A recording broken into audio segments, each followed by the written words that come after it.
Hey guys, what is up? I am Rosie, and I have to say, 2019 and 2020 were two hellacious years for my kids and I.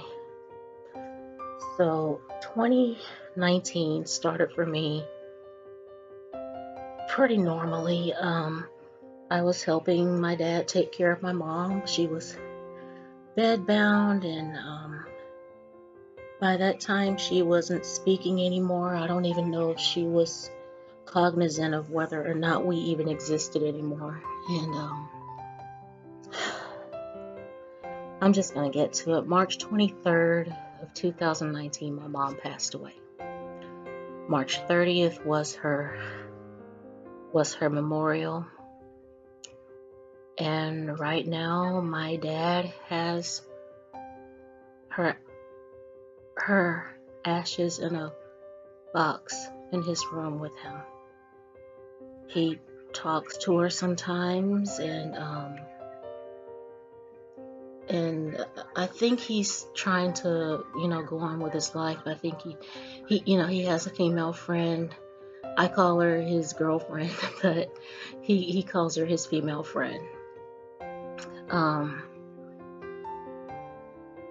Well, March 22nd, no, not March 22nd, March 29th, the day before my mom's memorial, I fell.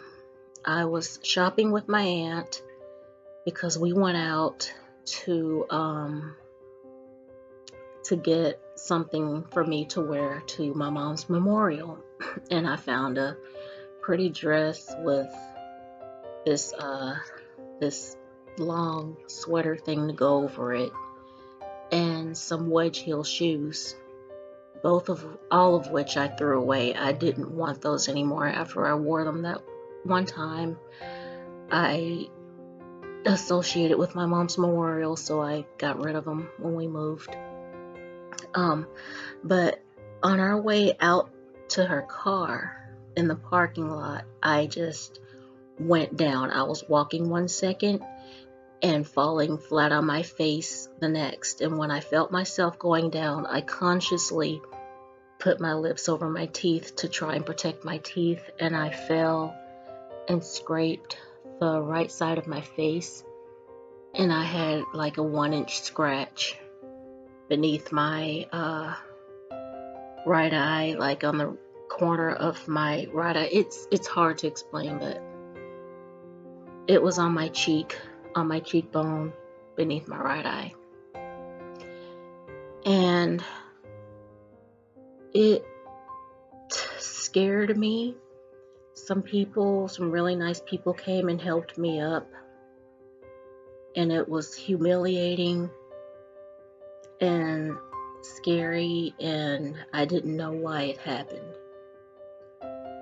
Well, the following Tuesday after the memorial and everything, I went to my old bank to close out my account there because it was expensive to hold money in that bank. I mean, in order to have your money in that bank, you had to spend money, and that's not why you keep money in the bank. Essentially, you keep money in to save, not to spend it.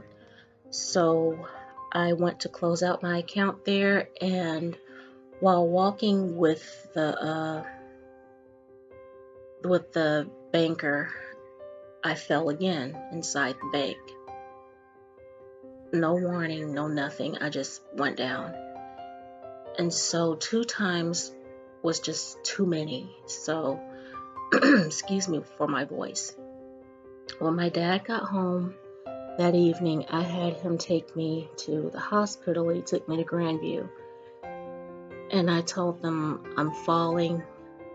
I fell once Friday, and I fell again today, and I don't know what's going on with me. I don't know why it's happening. And I made sure to tell them I'm anemic. I was hospitalized for 4 days for it last year. I was hospitalized for 4 days in July of 2018. And I told them that. So after having been there from maybe 5 or 6 that evening until about 10 or 11 that night, they told me that I was falling because of my anemia. And when I get severely dehydrated with this severe anemia, I could be more prone to falling. And so that was pretty much how 2019 went for me. It did get a little bit better. My mom had some life insurance policies, and that helped with everything, with bills and expenses and stuff like that. And I was able to give my kids a nice Christmas and treat Gabby to a concert. Gabby and I went to see Trans-Siberian Orchestra in December. And you have to go see that show, by the way. And this was after the sucky situation of me being called in for court. I got summoned for court in May, and I got out of it twice. I got out of it in May, and I got out of it in July, and I was summoned back in the first part of November. And so I went for 2 days in November, and it wasn't as bad as I thought it would be, but it was still bad enough because I had to be there. Nobody likes jury duty. But after that, I was ready for Christmas. I was ready to start my Christmas shopping, and I bought stuff for my kids and myself and my uncle, my dad, my aunts. I got all of them something because I just wanted them to feel like my mom was still basically telling me to give them something and take care of them. And so I did what I could. And well, I got my cousin a nightgown, and she called me and she thanked me. And I think out of everybody, her gratitude was the most fulfilling because it felt sincere.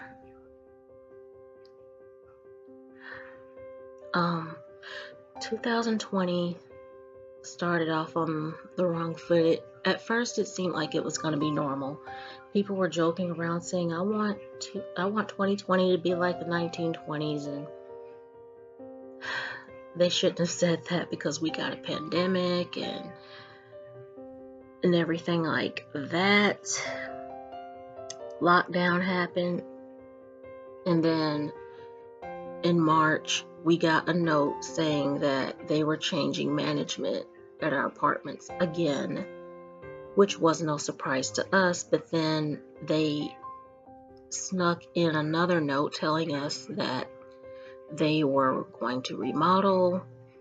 All the apartments on that hill was going to be Union at Cooper Hill, and they were going to raise the apartment prices. And then they put in the letter, if you decide to stay with us, you'll have to pay us $1,000 a month. And if you choose to leave, you have to find another place to go.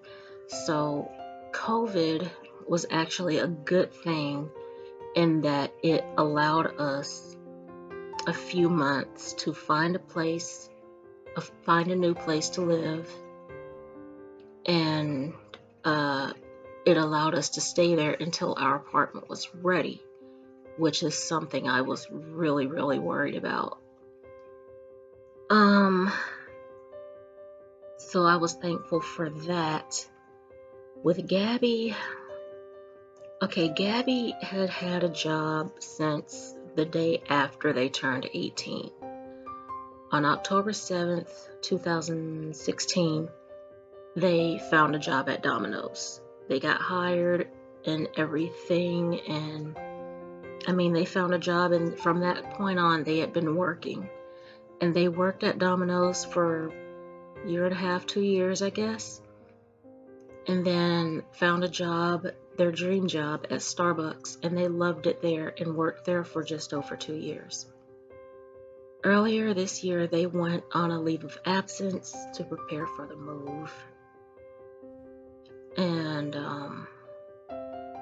getting this apartment took so long. that they actually don't have a job now. We found this place back in May. The person who originally had the apartment we're in didn't move out until sometime in August. We signed the lease and everything for our apartment on like August 21st, and I think we moved in August 28th. And by the time Gabby was ready to get their job back, and they had to do another application, and because of the testy transportation situation, they didn't hire them back. So Gabby is jobless right now and looking for a job. My baby wants to work, which I'm really proud of them for that. They don't like not having a job. Me, I don't have a bed right now. I'm looking at day beds, and it won't cost that much to get it. It just seems like it will because I don't have the money right now for it. And sleeping the way I am is breaking my body down,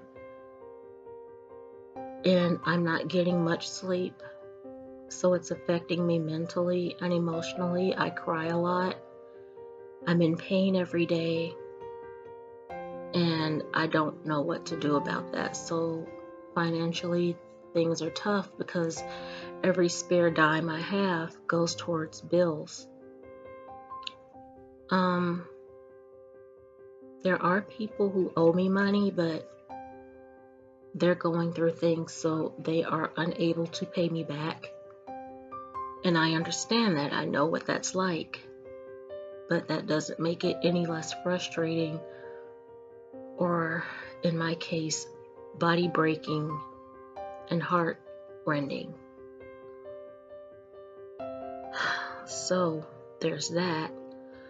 Also, back in June or July, I think it was in June, Mikey fell in the bathroom at our old place and had a small break in their right ankle. It took about 2 weeks to heal, and even right now, it's pretty much healed, but I'm sure it's still kind of sensitive. And so we moved in here into our apartment August 28th, I think it was, and slowly but surely we got most, but not all of our things moved in here. And in the process of my moving, I got the most important stuff. I got my TV and everything like that. Most of my DVDs, if not all of them. Most of my books, if not all of them. But somebody seems to have stolen my printer. I had a red Canon printer, and when Gabby went back for it, it was nowhere to be found. I don't know why anyone would go into an apartment and just steal the printer, but it seems that's what they did.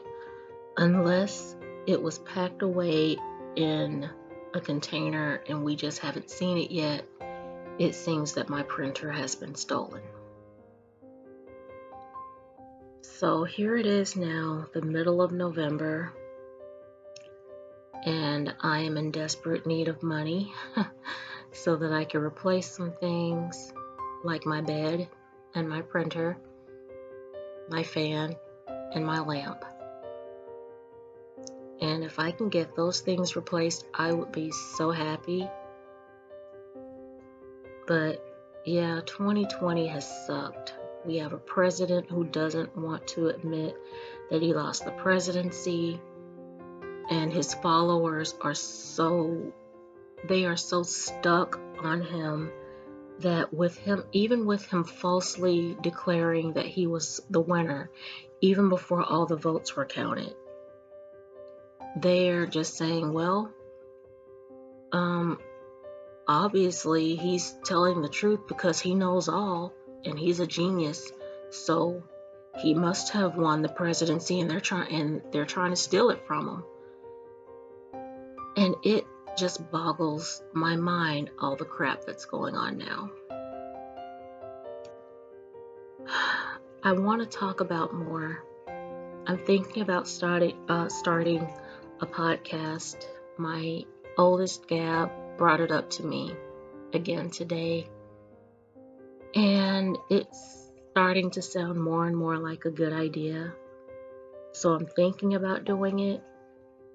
I don't know yet, but I'm thinking about it because all I do is narrations on my channel anyways, and I don't have that many subscribers, not that many views, and I'm hoping that by getting a podcast that maybe I'll put myself out there more and more people will find me. But for right now, I'm going to stop because I am frustrated. 2020 has sucked. Hoping 2021 will be better. But with that, you guys, thank you so much for wasting so much time with me. I love you guys very, very much. I hope so much that you like, subscribe, and share. And I hope to see y'all on the next upload. Bye for now.